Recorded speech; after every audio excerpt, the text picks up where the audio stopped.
नमस्कार मित्रों, आर्या टीवी के इस आध्यात्मिक चैनल पर आपका पुनः स्वागत है। पिछले एपिसोड में हमने मनोबोध मनाचे श्लोक के 12वें श्लोक का विवेचन सुना। आज हम 13वें श्लोक का विवेचन सुनेंगे। तो आइए शुरू करते हैं आज का एपिसोड। आज का श्लोक इस प्रकार है।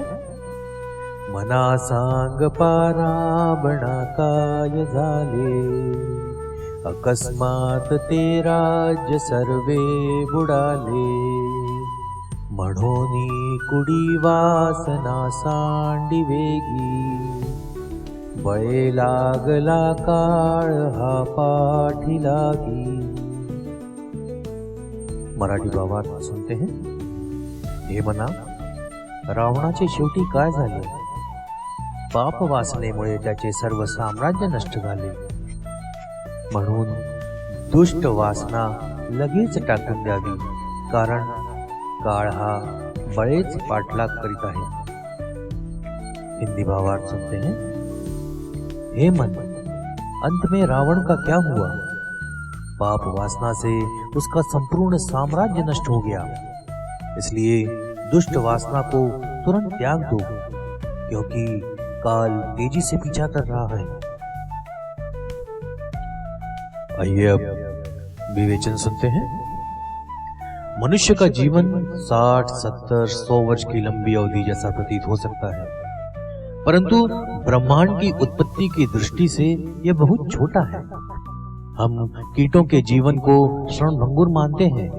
मनुष्य का जीवन समय की माप से सापेक्ष में वैसा ही कहा जाना चाहिए, और जो कुछ भी है वह विश्वसनीय नहीं है। यह काल में समाने जैसा है। ये कुछ प्रकार हैं जैसे मगरमच्छ के मुंह में मछली को अपना मुंह बंद करने से पहले स्वयं को सुरक्षित समझना। इसके लिए समर्थ एक ऐतिहासिक उदाहरण देकर कहते हैं, हे मन, अर्थात हे बुद्धिमान व्यक्ति, क्या आप जानते हैं रावण का क्या हुआ? रावण कोई साधारण व्यक्ति नहीं था। वह अलौकिक शक्तियों से संपन्न एक असाधारण व्यक्ति था। वह जन्म से ब्राह्मण था। वह एक अच्छे विद्वान था। उन्होंने वेदों के पदों को लिखा है। उन्होंने भगवान शंकर को प्रसन्न किया। इसके लिए उन्होंने कठोर तपस्या की। अपने पराक्रम से विश्व को जीत लिया, देवताओं को वश में कर लिया। उसके पास ऐश्वर्य से भरे भव्य महल, सुंदर बगीचे, अपार धन, हजारों वर्षों तक सुंदर महिलाओं से भरा महल, प्रचुर संतान, विशाल साम्राज्य, सब कुछ था। उनके पास अकूतो भय वैभव तो था ही, लेकिन उनकी मनोवृत्ति राक्षसी थी। यहाँ तक कि मैं करने वाले वीर भी उनके भय से कांपते थे। लेकिन आगे क्या हुआ? केवल 2 महीनों में उसका समृद्ध साम्राज्य, जो मनुष्य के कालक्रम को आश्चर्यचकित करने के लिए पर्याप्त था, उसके हाथ से निकल गया। लंका का वह राज्य विभीषण को मिल गया। रावण अपनी विशाल सेना सहित पराजित हो गया। न केवल वह पूरी तरह नष्ट हो गया, बल्कि उसकी प्रसिद्धि भी नष्ट हो गई। इसके विपरीत वह बुराई और भ्रष्टता का प्रतीक बन गया। उनकी बदनामी इतने लंबे समय तक चली आ रही है। तो समर्थ कहते हैं, ऐश्वर्य के लिए तुम्हें पागलों जैसा व्यवहार नहीं करना चाहिए। यदि आपके पीछे पीढ़ियों की उपलब्धियां हैं तो बात अलग है, अन्यथा सीधे रास्ते से एक पीढ़ी में रंक से लखपति बनना असंभव है। इसलिए इसे पापम ही श्रियो मूलम कहा जाता है। एक गृहस्थ को यह नहीं कहा जा रहा है कि उसे धन अर्जित नहीं करना चाहिए, भले ही वह अच्छे तरीकों से प्राप्त किया गया हो। इस बात को समझना चाहिए कि यह उन लोगों के लिए कहा गया है जो परोपकार के मार्ग में शीघ्रता से आगे बढ़ना चाहते हैं। सद्मार्ग की राह में नैतिकता और सदाचार की आवश्यकता तो है ही, लेकिन यह भी समझना और ध्यान रखना जरूरी है कि इस मशीनी युग में व्यक्ति का सामाजिक संतुलन न बिगड़ जाए। धन का लालच करते समय व्यक्ति को इस बात का ध्यान रखना चाहिए कि उसका व्यवहार शालीनता की सीमा को पार न कर जाए। लेकिन यह बहुत कठिन है। मानो नरकाड़ी की खाद से ही फसल अच्छी आती है। उसी तरह से धन वैभव का भी है। मगर व्यक्ति सोचता है सत्ता संपत्ति वैभव मिल रहा है ना, तो फिर उसके लिए भलाई अच्छाई का त्याग भी करना पड़ा तो क्या फर्क पड़ता है। सन्मार्ग से समृद्धि मिलेगी ही नहीं, ऐसा नहीं है, लेकिन इसके लिए उचित प्रदर्शन की गुंजाइश होनी चाहिए। लेकिन ज्यादातर लोगों के दिलों में स्वार्थ हावी रहता है। वह न्याय अन्याय के बारे में नहीं सोचता। इसके नेक व्यक्ति के लिए कोई सीधा रास्ता नहीं बचता, उसे टेढ़े मोड़ लेने पड़ते हैं। जैसे व्यस्ततम सड़क पर तेज रफ्तार से चलने वाले वाहन और पैदल यात्री अनियंत्रित रूप से चलने लगे तो नियम से चलने वाला व्यक्ति भी अपना वाहन सीधी रेखा में नहीं चला सकता। सामान्य व्यवहार में अगर व्यक्ति यह मान ही ले कि दूसरा यानी सामने वाला व्यक्ति मुझे धोखा ही देगा, सीधा चलकर मेरा गुजारा होगा ही नहीं, अगर दोनों व्यक्ति इस तरह की धारणा बना लें तो फिर सीधापन ईमानदारी बाजू में रह जाती है। इसका एक छोटा सा उदाहरण सामान खरीदते समय होने वाला भावताव है। कीमतें बढ़ाकर बोली जाती हैं और कम कीमत पर मांगी जाती हैं, और इसके बाद होने वाली खींचतान में दोनों पक्ष अपनी चतुराई पर खुश होते हैं। इस तरह के व्यवहार में सीधा आदमी जो इस तरीके से व्यवहार नहीं करता वो मूर्ख बन जाता है और अपने आप को ठगा सा महसूस करता है। खरीदार को सच बात स्वीकार्य नहीं होती। वह अच्छी चीज सस्ते में पाकर संतुष्टि चाहता है और व्यापारी ग्राहक को खोना नहीं चाहता। फिर धोखाधड़ी ही लेन देन बन जाती है।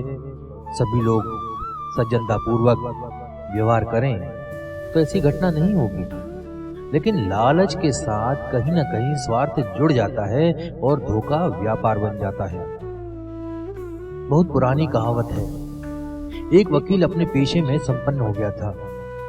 जो भी अशिक्षित व्यक्ति उसके पास आता वे उससे कहते कि हम आपका मुकदमा छोटी किताब से लड़ें या इस बड़ी किताब में देखकर। बड़ी किताब से देखकर लड़ने की कीमत 200 रुपए और छोटी किताब को देखकर लड़ने की कीमत 50 रुपए होगी। अब ये कैसा न्याय है, लेकिन यह इसी तरह काम करता है। डॉक्टर, इंजीनियर, व्यापारी, नेता, अधिकारी, मंत्री, बुजुर्ग, महंत सब इसी तरह का आचरण करते हैं। तो समर्थ कहते हैं कि बाबा बुरी वासना को तुरंत त्याग दो। समर्थ वासना ही त्यागने को नहीं कह रहे हैं, वो बुरी न हो ये समर्थ जी की अपेक्षा है। आवश्यकता से अधिक की अपेक्षा बुराई का पहला रूप है और दूसरे के न्यायोचित अधिकार का बलात् धोखे के माध्यम से हथियाना गलत है। समर्थ कह रहे हैं कि नहीं तो उसके रावण जैसे हाल होंगे। यहाँ कभी कभी बहस की जाती है या ये तर्क दिया जाता है कि क्या अच्छे तरीकों से प्राप्त किया धन टिकता है? ये भी नष्ट होता ही है ना। फिर यह जिद क्यों कि अच्छे ढंग से प्राप्त किया जाए? जो कर सकता है उसी की किसी भी तरह से धन अर्जित करना चाहिए। यदि व्यक्ति ने मरना ही है तो सब सुख भोग कर मरे ना।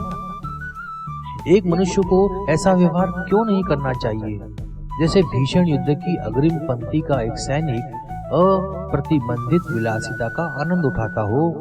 लेकिन यह भूमिका विवेकपूर्ण नहीं है, क्योंकि इंसान की निजी जिंदगी ऐसी नहीं होती। यह परिवार, समाज, राष्ट्र, पुनर्जन्म से जुड़ा है।